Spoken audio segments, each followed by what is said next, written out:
आदाब, इस्तकबाल है। मैं हूं आपके साथ अबू हुरैरा। मुल्क कोरोना से एक तरह से संगीन दौर से गुजर रहा है और यही वजह है कि कई रियासतों को सख्त कदम उठाना पड़े हैं। कई रियासतों में रात का कर्फ्यू लगाया गया है, कई रियासतों में मिनी लॉकडाउन और कहीं कहीं वीकेंड लॉकडाउन का ऐलान किया गया। इसके अलावा दिल्ली की अगर हम बात करें तो दिल्ली में 6 दिनों का लॉकडाउन लगातार जारी है। मुंबई और महाराष्ट्र की अगर हम बात करें तो यहां पर दफा 144 15 दिनों के लिए लगाई गई है। यानी पूरे मुल्क में और मुख्तलिफ रियासतों में कोरोना से हालात बद से बदतर होते जा रहे हैं और शायद यही वजह है कि मजदूरों की नकले मकानी भी अब एक तरह से जारी हो गई है।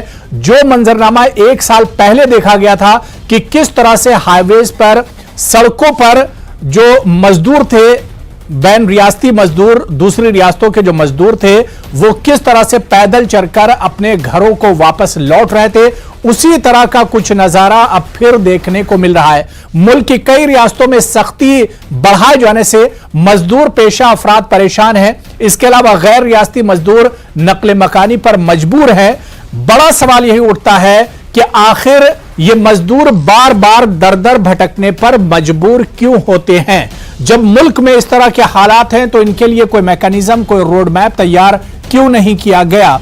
या आखिर इन मजदूरों को ये कदम उठाने पर मजबूर क्यों होना पड़ता है? क्योंकि जिन जिन रियासतों में लॉकडाउन है, जिन रियासतों में सख्ती की जा रही है, वहां से मजदूर पेशा अफराद अब निकलकर अपने आबाई गांव और इलाकों का रुख कर रहे हैं। आखिर इनके लिए सरकार कोई ठोस कदम क्यों नहीं उठाती है? कोई अमली कोई बड़ा कदम आखिर इनके लिए क्यों नहीं उठाया जाता है? कोई रोड मैप या मैकेनिज्म इनके लिए तैयार क्यों नहीं किया जाता है? इसी को हम समझने की कोशिश करेंगे। बहुत खास मेहमान मेरे साथ डिबेट में जुड़ रहे हैं। बहुत जल्दी अपने मेहमानों का आपसे तारुफ भी करा देता हूं।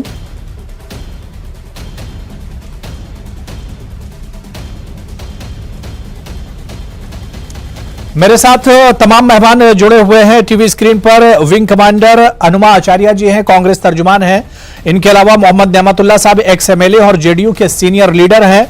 विश्वास पाठक जी स्पोक्सपर्सन है बीजेपी के, और इसके अलावा संजना जी हैं जो कि तर्जुमान है, स्पोक्सपर्सन है शिवसेना की। सभी मेहमानों का बहुत इस्तकबाल है, बहुत वेलकम। मैं सबसे पहले संजना जी आपसे ही शुरुआत करना चाहूंगा। संजना जी, एक बार फिर से हम देख रहे हैं कि जो माइग्रेंट वर्कर्स हैं वो फिर एक बार परेशानी झेल रहे हैं, एक बार फिर वो सड़कों पर नजर आ रहे हैं, एक बार फिर से उन्होंने अपना बोरिया बिस्तरा एक तरह से बांध लिया और अपने घरों को जाने पर मजबूर हो गए। मेरा सवाल यह उठ रहा है कि सरकार ने सख्त कदम जरूर उठाया कोरोना से लड़ाई को लेकर, लेकिन इन मजदूरों की फिक्र आखिर सरकार ने क्यों नहीं की? या यूं कहा जाए कि सरकार ने क्या इन मजदूरों के लिए कोई रोड मैप या कोई मैकेनिज्म पहले से तैयार नहीं किया, जिसकी वजह से इन मजदूरों को आज परेशानी का सामना करना पड़ रहा है?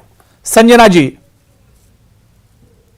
सर, आपका क्वेश्चन मैं पूरा सुन नहीं पाई हूँ, मैंने जितना समझा है। हेलो जी जी जी। जो माइग्रेंट लेबर है उनके बारे में कोई ठोस काम सरकार नहीं कर पा रही है, ऐसा आपका कहना है? बिल्कुल बिल्कुल। तो मैं आपको यही कहना चाहूंगी कि इससे पहले भी इसी तरह का सामना मजदूरों ने किया हुआ है, इसी तरह की चीज का। और तभी भी आपने देखा होगा कि कम से कम महाराष्ट्र से तो हम लोग बता सकते हैं कि हम लोगों ने मजदूरों के लिए यहाँ पे उनकी खाने की व्यवस्था की हुई थी, क्योंकि काम सभी बंद हो गए थे। उनको निकलने के वक्त उनके लिए जो भी सुविधा ट्रेन के समय हम लोग कर सके, उनकी पानी की, खाने की पूरी व्यवस्था यहाँ से की गई थी। और अभी भी अचानक कोरोना का कहर बढ़ने के कारण महाराष्ट्र में जो पेशेंट्स है उनको संभालते वक्त संजना जी कुछ टेक्निकल प्रॉब्लम आ रही, मैं दोबारा से आपके पास आऊंगा, दोबारा से इसी सवाल पर हम बात करेंगे। मैं विश्वास पाठक जी आपके पास आना चाहूंगा। विश्वास पाठक जी, पिछली बार हमने देखा कि जिस तरह से लॉकडाउन लगा था और जो माइग्रेंट वर्कर्स थे, मजदूर थे, उन्हें बहुत परेशानियों का सामना करना पड़ा। अब फिर कई रियासतों में लॉकडाउन जैसे हालात हैं। दिल्ली में 6 दिनों का लॉकडाउन लगाया गया और इसके अलावा महाराष्ट्र की बात करें तो वहां पर भी 144 लगा हुआ है। ऐसे में जो माइग्रेंट मजदूर हैं वो फिर से अपने घरों की तरफ लौट रहे हैं, उन्हें फिर से परेशानियों का सामना करना पड़ रहा है। तो आखिर बार बार इस तरह से क्यों होता है? बार बार ये दर दर भटकने पर मजबूर क्यों होते हैं ये मजदूर? हमें हमारे अनुभव से कुछ चीजें सीखनी होती है और वो हिसाब से हमको अगले कदम बढ़ाने पड़ते हैं। जी।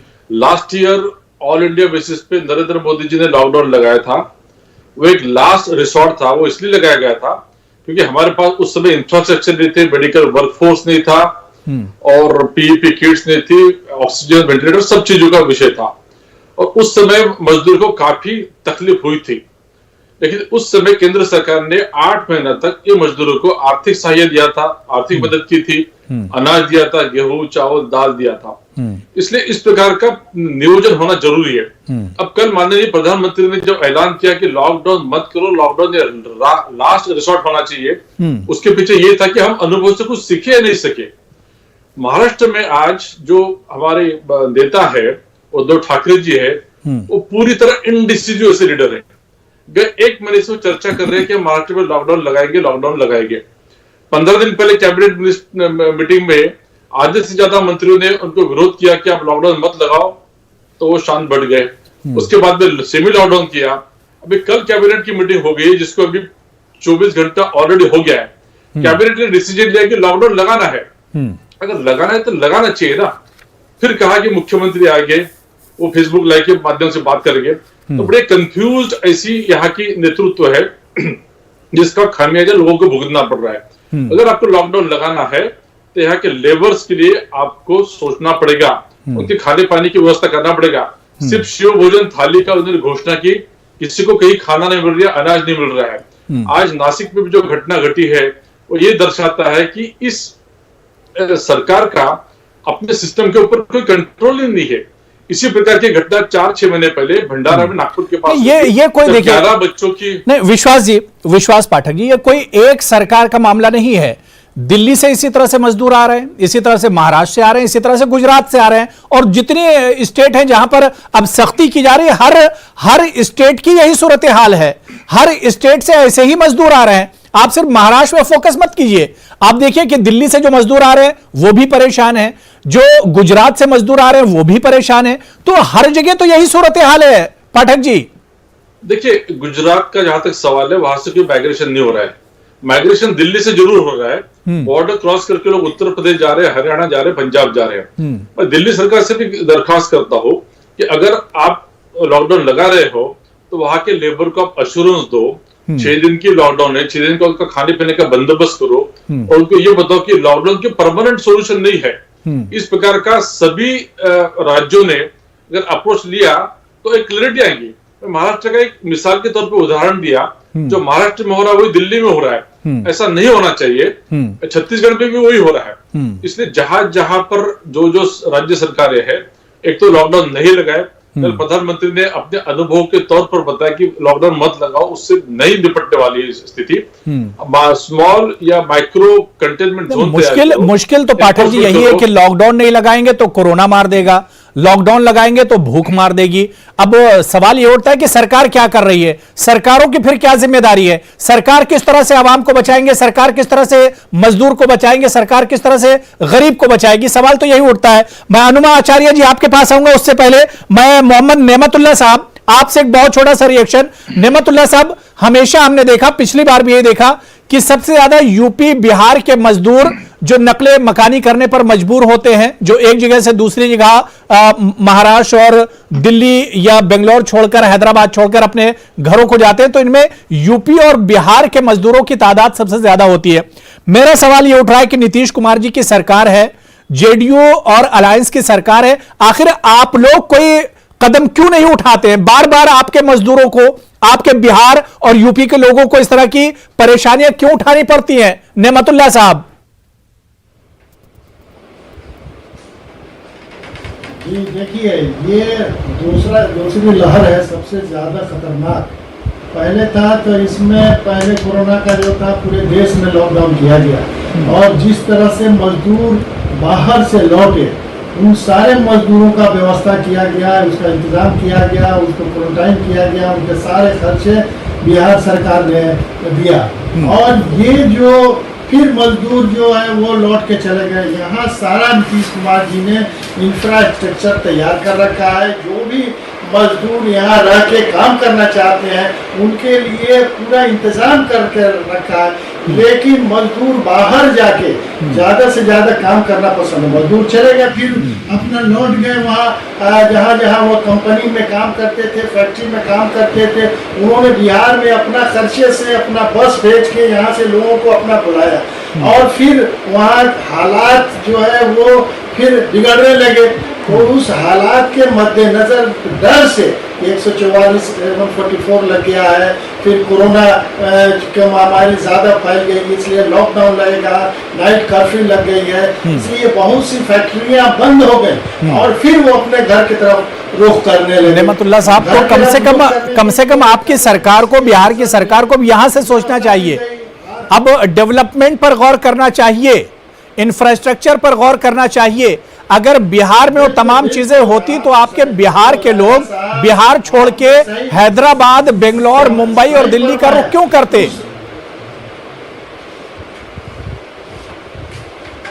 बिल्कुल, यहाँ भी और अपॉर्चुनिटी दिया जा रहा है, उन लोगों के लिए इंतजाम किए जा रहे हैं, वो व्यवस्था हो रहा है। और वो अब आवे, हम लोग ऐसा चाहते हैं कि वो आवे तो फिर यहाँ लौट के नहीं जाए। उनके लिए हर तरह से गांव में हर तरह स्किल लेबर सब जो है उनके लिए इंतजाम किए जा रहे हैं। लेकिन जिसको कभी कभी आदत लग जाती है बाहर जाके कमाने की, और वो कंपनियां अपने खर्चे से यहाँ से मजदूरों को, यहाँ के स्किल लेबर को यहाँ से ये तो तमाम जिम्मेदारी देखिए आप लोगों की और जो मौजूदा सरकार है उसकी है कि किस तरह से अपने लोगों को रोकना है, किस तरह से अपने लोगों को रोक के रखना है, उनके कारोबार की, उनके बिजनेस की और उनके जिस पेशे से जुड़े हुए उसके लिए किस तरह से इंतजाम करना है। ये तो सब तमाम चीजें सरकार को देखनी होती हैं। मैं अनुमा आचार्य जी आपके पास आना चाहूंगा। अनुमा आचार्य जी, फिर हम देख रहे हैं कि हालात बिगड़ रहे हैं और मुल्क में लॉकडाउन जैसी सिचुएशन बनी हुई है, कई स्टेट ने सख्त कदम उठाए और फिर हम देख रहे हैं कि जो मजदूर पेशा है, जो माइग्रेंट वर्कर हैं, उन्हें फिर दर दर भटकना पड़ रहा है। ऐसा लग रहा है कि सरकारों को इनकी कोई फिक्र ही नहीं है।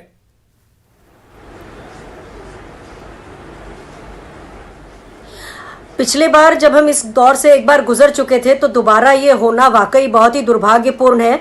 और आप देखिए कि राहुल गांधी जी ने ये फिर से कहा है कि अभी भी जो माइग्रेंट वर्कर है इनके पास आप कम से कम इनके अकाउंट में पैसे डालिए, क्योंकि जिस तरह से सारे आधार कार्ड के साथ इन्हें लिंक किया है और सरकार ने कहा था कि इनका जो पब्लिक डिस्ट्रीब्यूशन सिस्टम से इनको लिंक कर देंगे, उसमें अभी तक कोई काम नहीं हुआ है। इसका मतलब तो यही है, नहीं तो जो मजदूर जहां है उनको वहां कम से कम खाने को तो मिल ही सकता है, तो वो अभी तक कर देना चाहिए था, जिसके बारे में निर्मला सीतारमण जी ने बहुत लंबा एक वादा किया था।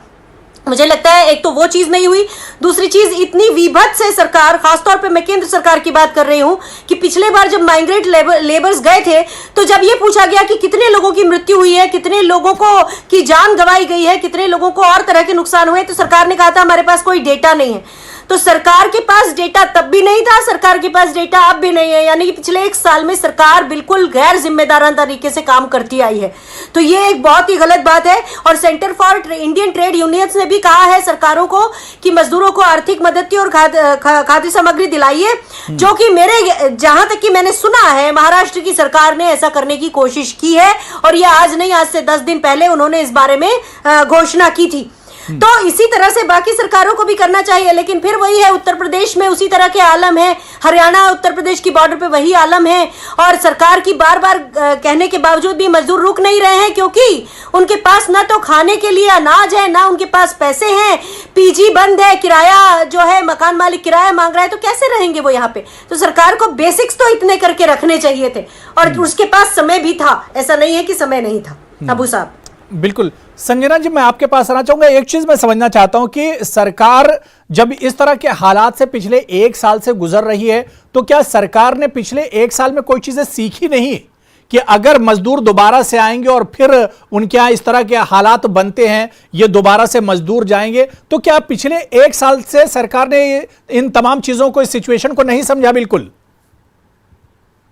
सर, अभी आपने जैसे मैडम का सुना, आपने देखा होगा कि महाराष्ट्र शायद पहला राज्य है देश में जहाँ के मुख्यमंत्री माननीय उद्धव साहब ने इन सब कामगारों के लिए, वो जिन जिन कामगार कल्याण मंडलों से रजिस्टर्ड है, ऐसे कामगारों के लिए 1,500 रुपया महीने का वहां पे उनको दिया जा रहा है। उसके सिवा राशन दुकानों से उनको भी 3 किलो गेहूं, 2 किलो चावल, ताकि रोजगार बंद हो जाए फिर भी वो भूखे ना रहे, उसकी वजह से उनके लिए वो व्यवस्था की जा रही है। और लेकिन ये तमाम चीजें मजदूरों तक और गरीब लोगों तक नहीं पहुंच रही हैं। यही वजह है कि मजदूर रुक नहीं रहे हैं। अगर ये तमाम चीजें आपकी सरकार की मजदूरों तक पहुंचती, गरीबों तक पहुंचती, तो शायद वो अपने घरों को जाने को मजबूर नहीं होते। संजना जी, ये तमाम चीजें अगर जमीनी सतह पर आप देखिए तो चीजें नजर ही नहीं आती है, नदारत हैं तमाम चीजें। सर, आप जो बात कर रहे हैं वो क्योंकि वो इस तादाद में है। महाराष्ट्र या मुंबई में आपको मालूम है, उत्तर प्रदेश, बिहार, झारखंड, यहाँ से आने वाले जो माइग्रेंट लेबर है ये बहुत बड़ी तादाद में यहाँ पे है। उनके तक पहुंचने की कोशिश महाराष्ट्र शासन की तरफ से हो रही है।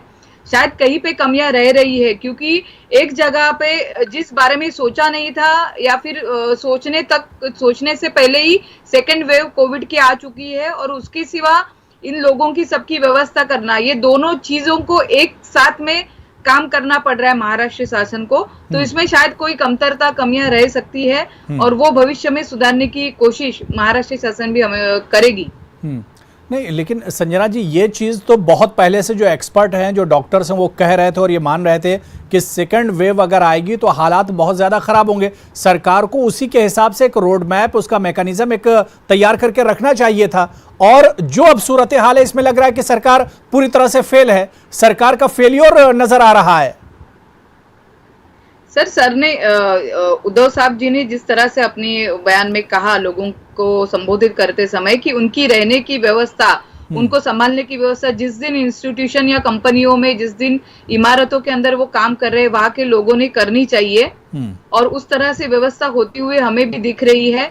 और कहीं पे मैं ये जो माइग्रेंट लेबर है, कामगार है, उनको भी विनती करना चाहूंगी कि आप आपकी रोजी रोटी कमाने के लिए यहाँ महाराष्ट्र में आते हो और महाराष्ट्र को अपनी कर्म भूमि मानते हो, उसी तरह से महाराष्ट्र पे आया हुआ आज ये संकट है। हम जैसे लोग तो महाराष्ट्र छोड़ के कहीं पे जाने वाले नहीं है, क्योंकि ये हमारी कर्म भूमि भी है और जन्मभूमि भी है। तो वैसे ही इस कर्म भूमि को वो अपना माने और इस संकट में हमारे साथ लड़ने के लिए खड़े हो जाए। ठीक है, और उनको जो भी सपोर्ट विश्वास पाठक जी वहां पे कर रही है। विश्वास पाठक जी, जो बात यहाँ पर संजना मैम कह रही कि उद्धव ठाकरे ने भी अपील की कि आप स्टेट छोड़कर, महाराष्ट्र छोड़कर, मुंबई छोड़कर ना जाएं अपने घरों को, और यही बात केजरीवाल ने भी अपील की। उन्होंने भी कहा कि दिल्ली छोड़कर कोई मजदूर अपने घरों को ना जाएं, उनकी तमाम जो परेशानियां वो दूर की जाएंगी। और कल पीएम मोदी साहब ने भी यही बात कही कि मजदूरों को परेशान होने की जरूरत नहीं है। लेकिन अब ये यकीन दहानी कैसे कराई जाए कि मजदूरों को कोई परेशानी नहीं होगी, वो एक टाइम भूखे सोएंगे नहीं, उनके बच्चों को कोई परेशानी नहीं होगी, ये यकीन दहानी कैसे कराई जाए, कैसे उनके अंदर कॉन्फिडेंस हासिल किया जाए? होता है जिसको एक समय का खाना भी नहीं मिलता है, उसको जन्मभूमि, कर्मभूमि, ये सब थ्योरी समझ में नहीं आती है। उसको अश्योरेंस चाहिए कि मुझे सुबह शाम खाने को मिलेगा। और ये अश्योरेंस, जैसा महाराष्ट्र की बातचीत है, महाराष्ट्र का बता रहा हूं, ये अश्योरेंस महाराष्ट्र सरकार से नहीं मिल रहा है। इन्होंने जो घोषणा की, वो 3,500 करोड़ की जो स्कीम्स बताई, वो सब सेंट्रल गवर्नमेंट की स्कीम्स को उन्होंने दोहराया है। और उसमें सब जगह ये लिखा है जो रजिस्टर्ड हमारी लेबर है, जो रजिस्टर्ड हॉकर्स है, रजिस्टर्ड कितने, नॉन रजिस्टर्ड कितने, 80% तो नॉन रजिस्टर्ड है। ऐसा भेद करके कैसा चलेगा? लोग तो फिर अपना स्टेट छोड़ के ही जाएंगे ना। उनके पास कोई फर्जी है कि मैं रजिस्टर्ड हूं, नहीं रजिस्टर्ड हूं? दूसरी बात, जो कांग्रेस के प्रवक्ता ने कहा कि महाराष्ट्र मोदी जी ने 8 महीना तक सब लेबर लोगों को आर्थिक मदद की थी, गेहूं, चावल, दाल सब दिया था। इस प्रकार का सपोर्ट हर स्टेट की तरह जरूरी है। अब महाराष्ट्र 3,500 करोड़ का बजट की बात करती है। महाराष्ट्र स्टेट का बजट ये 35,000 विश्वास पाठक जी, अगर महाराष्ट्र की सरकार नहीं कर रही और सेंटर की सरकार कर रही, मोदी जी अगर कर रहे हैं, तो उसमें बुराई क्या है? मुल्क का ही, हिंदुस्तान का ही एक शहरी परेशान है, वो सेंटर की तरफ से मदद मिल जाए या महाराष्ट्र की तरफ से मदद मिल जाए, अभी तो मुश्किल हालात में कैसे लोगों की जान बचाई जाए, ये प्रायोरिटी होनी चाहिए। नहीं तो मोदी जी की बात सुनो फिर। अगर आपको मोदी जी से मदद चाहिए, मोदी जी पूरी मदद करेंगे। मोदी जी कह रहे हैं लॉकडाउन ये सोल्यूशन नहीं है। उत्तर प्रदेश में भी योगी सरकार ने लॉकडाउन का विरोध किया है। अभी कोर्ट ने 5 जिलों में लॉकडाउन की बात की, तो वो सुप्रीम कोर्ट में गए हैं, क्योंकि योगी जी भी वही कह रहे हैं कि लॉकडाउन से समस्या छूटने वाली नहीं है। आपने सही बात किया, अगर व्यक्ति इस नतीजे पे आ जाता है कि मैं भूखमरी से मरूं या लॉकडाउन से मरूं, तो इस प्रकार का बैलेंस में रखना जरूरी है। तो उसी को लीडरशिप कहते हैं। योगी जी ने जैसे अपने आंग पे लिया, उसी प्रकार छत्तीसगढ़, पंजाब, महाराष्ट्र में क्यों नहीं होता है? तीनों राज्य कांग्रेस के प्रवक्ता से पूछना चाहता हूं कि आपके राज्यों ने क्या कमिटमेंट दिया है? कुछ कमिटमेंट नहीं दिया है। केवल मोदी जी हमें जीएसटी का पैसे नहीं दे रहे, मोदी जी हमें रेमडेसिविर नहीं दे रहे, मोदी जी हमें वैक्सीन नहीं दे रहे, सिर्फ ब्लेम गेम कर रहे हैं। नेमतुल्लाह साहब, एक बड़ा मोटा सा एक सवाल है कि कोरोना के इस दौर में जब मजदूर परेशान है, गरीब परेशान है, हर आदमी, बल्कि ये कहिए कि हर आदमी परेशान है, ऐसे में क्या जिस तरह की बात यहाँ पर विश्वास पाठक जी कर रहे हैं, संजना जी ने जिस तरह की बात की, क्या इस तरह की सियासत होनी चाहिए? जो महाराष्ट्र का है, जो महाराष्ट्र में शिवसेना या वहां की सरकार से, वो अपनी सरकार को डिफेंड कर रहा है, और जो बीजेपी से या सेंट्रल गवर्नमेंट से जुड़ा हुआ है वो अपनी सरकार को डिफेंड कर रहा है। नेमतुल्लाह साहब, क्या पूरी ईमानदारी के साथ बताइए, क्या मुल्क के अवाम की बात नहीं होनी चाहिए? आज मुल्क को बचाने की बात नहीं होनी चाहिए, सियासत को दरकिनार करके? देखिए अबू हरारा भाई, आप ये देख रहे हैं, ये इस पर पॉलिटिक्स नहीं होनी चाहिए। ये एक आपदा है, ये मुसीबत पूरे भारतवर्ष पर है, पूरे इंडिया पर है, पूरे हिंदुस्तान पर है। हर आदमी, हर इंसान इससे जुड़ा हुआ है, इस मुसीबत को बर्दाश्त कर रहा है। इसलिए किसी तरह की पॉलिटिक्स नहीं होनी चाहिए। अगर जो मजदूर हैं, और प्रधानमंत्री जी भी ने कहा, उद्धव ठाकरे जी भी ने कहा, और केजरीवाल साहब जी ने कहा, और जो जहां है वहीं रहे, लेकिन उनको जरूरत का जो बुनियादी जरूरतें हैं उनको मुहैया कराया जाए। फिर क्या परेशानी है? वहां की सरकार की जिम्मेदारी होती है कि उनको उनके जो भी जरूरियात हैं उनको पूरा करे। तो क्या जरूरत है कि वो लॉकडाउन से परेशान होंगे या कर्फ्यू से परेशान होके वो भाग के अपने मुल्क आएंगे? आप यहाँ वो जाते हैं, अपने स्किल का प्रदर्शन करते हैं, आपको के बड़े बड़े चीजों को बनाते हैं, आपका डेवलपमेंट करते हैं, बिल्कुल, और आपकी रियासत में आपकी सेवा करने आते हैं और आप उनकी हिफाजत नहीं कर पाते हैं, आप उन्हें 2 वक्त का खाना नहीं दे पाते हैं। वाकई में ये तो सोचने वाली बात है। अनुमा आचार्य जी, यही सवाल आपसे भी है कि क्या वाकई में सारी चीजें पटरी पर आ जाएंगी अगर इस मुश्किल वक्त में सब एक प्लेटफॉर्म पर आ जाएं? जो सियासत होती है, सियासत बंद हो जाए। अगर हम बिहार में हैं तो हम महाराष्ट्र के साथ खड़े हों, हम तेलंगाना में हैं तो हम तमिलनाडु के साथ खड़े हों, सबको एक प्लेटफॉर्म पर आना होगा, तभी यह मसला हल हो सकता है। जी अबू साहब, आपकी बात बहुत सही है, इन सब मुद्दों पर सियासत नहीं होनी चाहिए, लेकिन अगर किसी ने बोल दिया नरेंद्र मोदी और वो नाम संकट विमोचन हो जाएगा, ऐसा नहीं होता है। इस देश में इतने लोगों की मृत्यु हो रही है, लेकिन हम देख रहे हैं कि जो सरकार है उसने केंद्रीयकरण करके रखा है, चाहे वो वैक्सीन हो, चाहे दवाइयां हो, चाहे ऑक्सीजन हो। अगर ऐसा करेंगे तो कैसे होगा इस देश के लोगों की समस्याओं का निदान? सब कुछ अपने तरफ से, एक ही तरफ हाथ में कंट्रोल फ्रीक क्यों है सरकार? अगर आप कहते हैं कि सभी को एक प्लेटफॉर्म पे आना चाहिए जी, सभी लोग आने को तैयार है, लेकिन सरकार कम से कम इस तरह से दबाव ना बनाए कि हर चीजों को अपने हाथ में केंद्रित कर ले। तो केवल नरेंद्र मोदी के नाम से किसी तरह का संकट विमोचन नहीं हो रहा है। नरेंद्र मोदी को उस तरह से परफॉर्म करना पड़ेगा, इनकी पूरी सरकार को परफॉर्म करना पड़ेगा।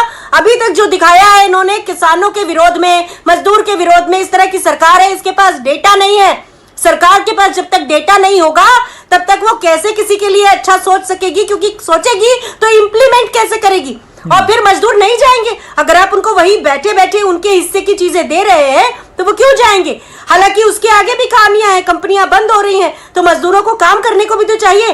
केवल खाने से ही उनकी समस्या नहीं हल होती है। बिल्कुल, जाहिर सी बात है कि ऐसे मुश्किल वक्त में तो कम से कम सियासत नहीं होनी चाहिए। इस मुश्किल वक्त में सियासत दरकिनार करके जो गरीब हैं, जो परेशान हैं, जो मजदूर हैं, जो पिछड़े तबके से, उनकी मदद होनी चाहिए। और यही चीज सरकार को भी सोचनी चाहिए, यही चीज अपोजिशन को भी सोचनी चाहिए कि तमाम जो पार्टियां हैं, तमाम जो लोग हैं, वो एक प्लेटफॉर्म पर आएंगे, तभी इस तरह के हालात से निपटा जा सकता है। खास तौर से जो मजदूर पेशा और जो गरीब लोग आज निहायत परेशान है, बहुत ज्यादा परेशान है, उनकी परेशानियों पर सरकार को फोकस करना चाहिए। बहुत बहुत शुक्रिया अनुमा आचार्य जी मेरे साथ जुड़ने के लिए, नेमतुल्लाह साहब, विश्वास पाठक जी और संजना जी, सभी का बहुत बहुत शुक्रिया डिबेट में जुड़ने के लिए। आदाब।